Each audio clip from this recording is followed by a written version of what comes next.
началото на надпреварата авария претърпя един от претендентите – Йосиф Лагадов, но поправи машината си и не лиши публиката от присъствието си и зрелищното си представяне до края.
Много силно представяне в днешния ден на Петър Минчев в клас Adventure, следван от Румен на 3 минути.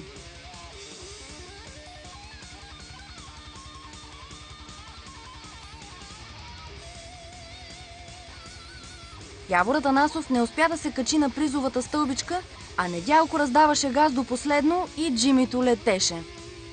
В клас Експерт борбата бе ожесточена, като лидерите на всяка следваща контрола се сменяха.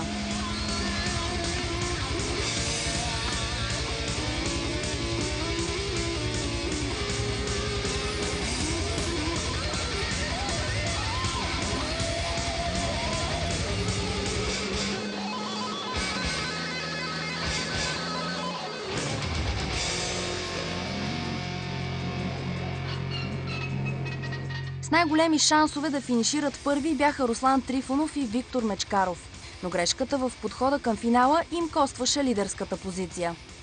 Георги Фиков зае второ място, на 1 минута пред Алекс, въпреки че беше без чистачка.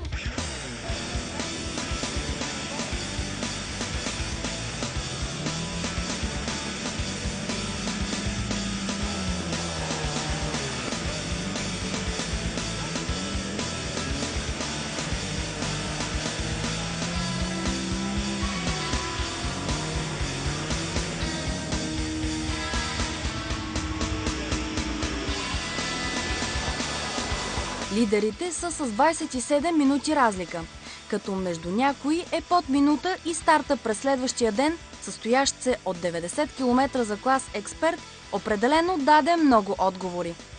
Трасето днес бе истинско трофи. Средната скорост бе около 25 км в час, а най-високата средна скорост бе на Явор Атанасов – 28 км в час.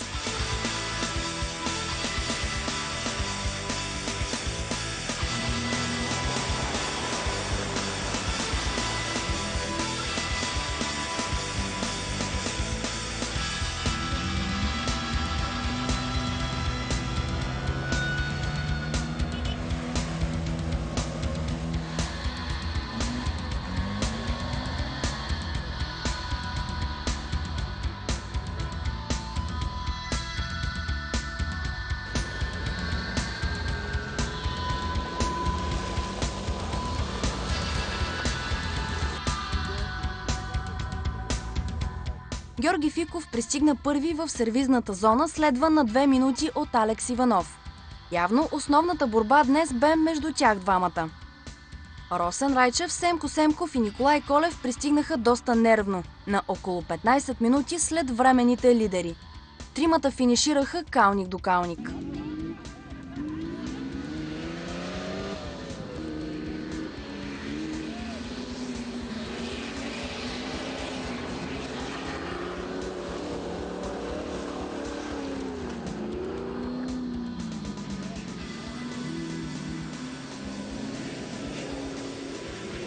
По време на тридневната надпревара Долфи и Маринов имаха проблеми в трасето, но благодарение на общите им усилия и желанието да продължат състезанието, успяха да отстранят повредите по автомобила и продължиха в надпреварата.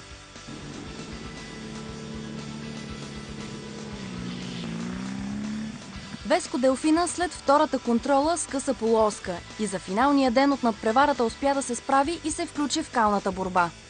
Дамян Дринков от Adventure също финишира само с задно, но не пропусна да потърси реванш.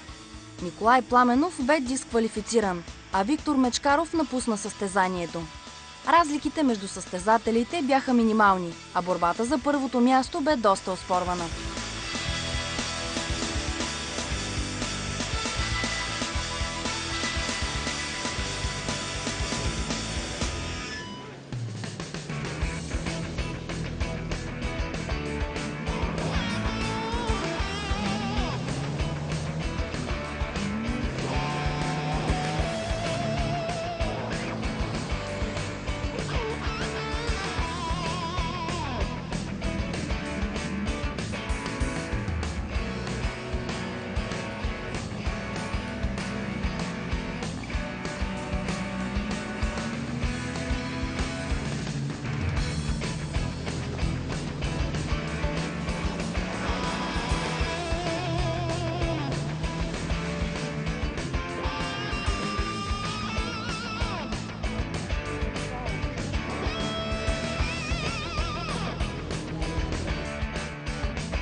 В това състезание за първи път се изпробва система за времеизмерване с транспондери. Оказва се, че е много удобно за организатора и абсолютно коректно и точно за състезателите. Все още се преоткриват възможностите на устройствата и софтуера. Поради тази причина се получи разместване в клас Adventure. Явор Атанасов излезе на 7-ма позиция вместо на 10-та, а Николай Пламенов мина на 12-та, тъй като бе дисквалифициран.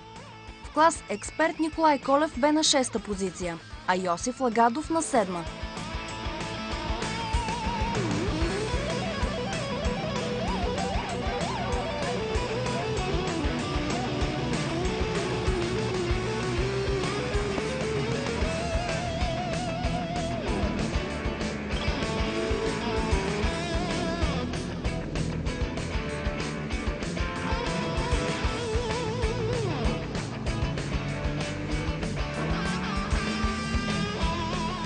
Състезанието наистина бе много емоционално, особено за някои състезатели.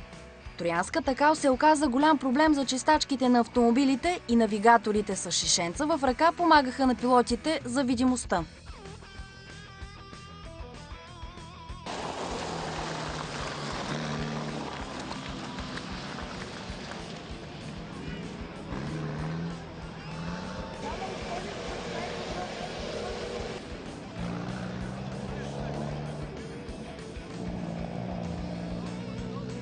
Росен и Нели Райчева, които започнаха успешно годината, също показаха доста добри умения на трасето. Емоцията беше на макс, както и на всички участници.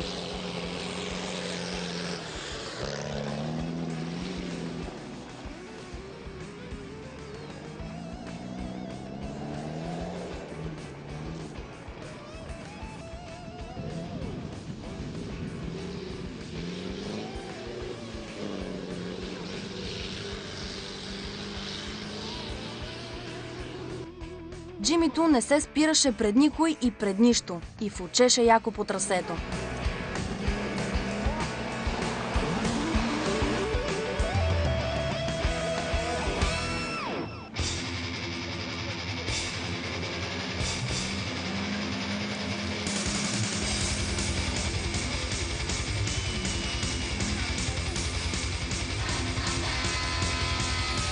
Мъжка борба се разигра между Фиков и Алекс, но Руслан кара тактически правилно и грабна победата.